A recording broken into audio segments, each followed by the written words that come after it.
So last week, my video expose on Nestle and their horrible, disturbing practices in Malaysia that are leading to obesity went viral. And about 1 million people watched the video, some 17,000 people, mostly in Malaysia, shared it on their Facebook, and Nestle actually responded. Now that prompted me to do some further digging into what Nestle is doing, and what I found is disturbing. That's what I'm going to talk about in this video. See, Nestle says that their drink Milo is a health drink. They run ads telling kids to drink Milo every single day. They say that Milo gives you energy. What they don't say is that Milo actually makes you fat, that no real athlete would put this in their body, and that energy comes from sugar spikes. This is milk, and this is actually Nestle milk. So see, Nestle, I don't dislike all your products. Your milk is actually pretty good. I wish you would stick to milk rather than coming up with useless crap like Nesquik and Milo. Now, most kids in America and Europe drink milk because we know that milk can have a good effect on kids. Milk has natural sugars, lactose. It's a natural sugar. Nestle gets parents in Asia and the developing world to add this crap to milk, Milo. So Nestle's press release says they try to put 6 grams of sugar in a glass of Milo. Not true. At the back of a Milo tin in Malaysia, it actually says add 3 teaspoons of Milo. 3 teaspoons of Milo is roughly 9 grams of sugar. Now you want to know what 9 grams of sugar looks like? 9 grams of sugar is roughly this. This are Nestle bonbons. This is a candy that Nestle markets. Each one has 3 grams of sugar. Candy itself is fine. My kids will eat this maybe once every 2 weeks or so.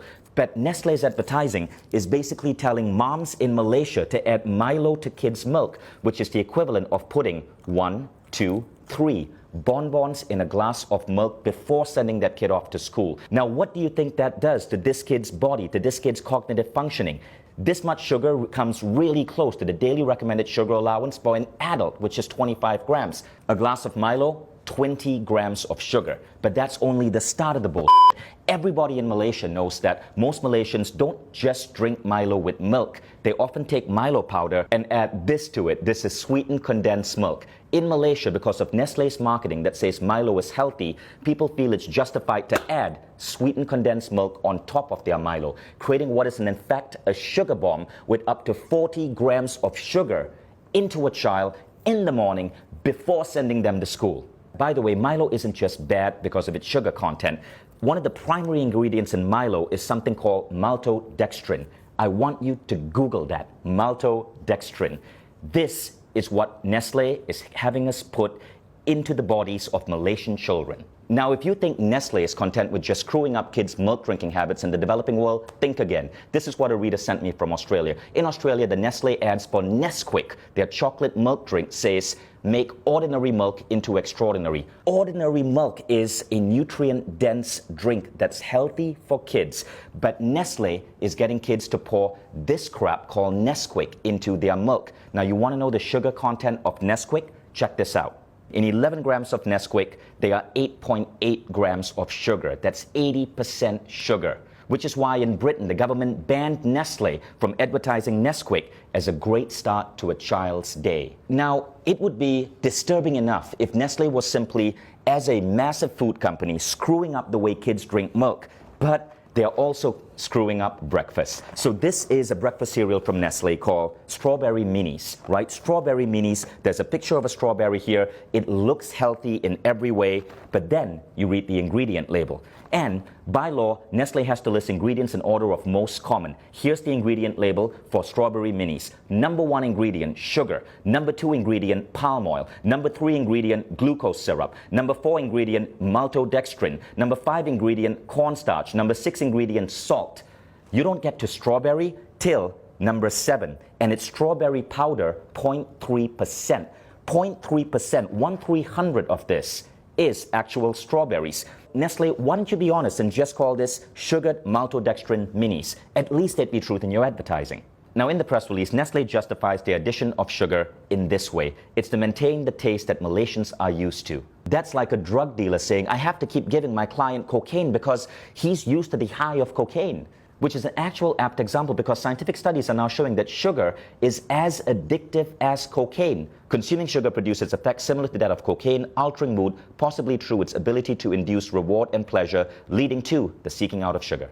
Nestle puts sugar in their products because it gets you hooked on them, so you keep buying Nestle products, which is why their stock is continuously growing the more addicted you get. Nestle has successfully made Malaysia the world's highest per capita consumers of Milo. Nestle's mission and vision say this: to be the world's leading nutrition, health, and wellness company.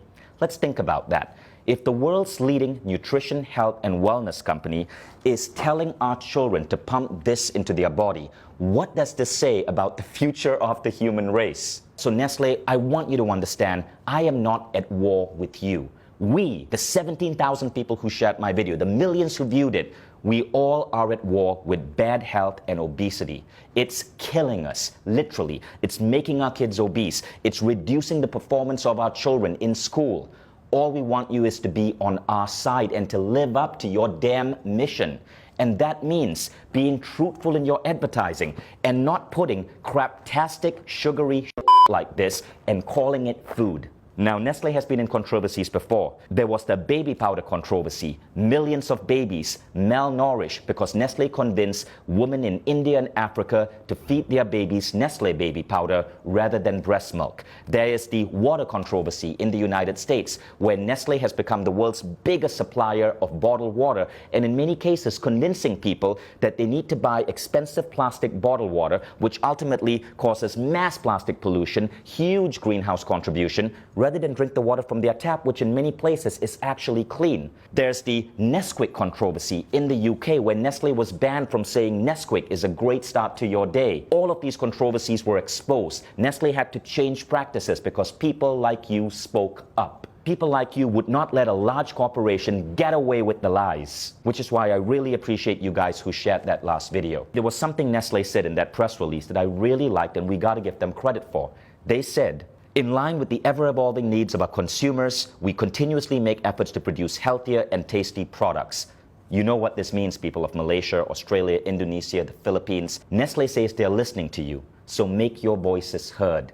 Share this video, dub this video in your native language. You can even take the script from this video and the previous video, act it out yourself, put it up on your YouTube channels. You get the views. Share it with your friends on WhatsApp, share it on Facebook, spread this video. Nestle says they are listening to you. Let's see if that's true or it's another Nestle lie. Thank you all in advance for sharing this. And Nestle, I look forward to your next press release.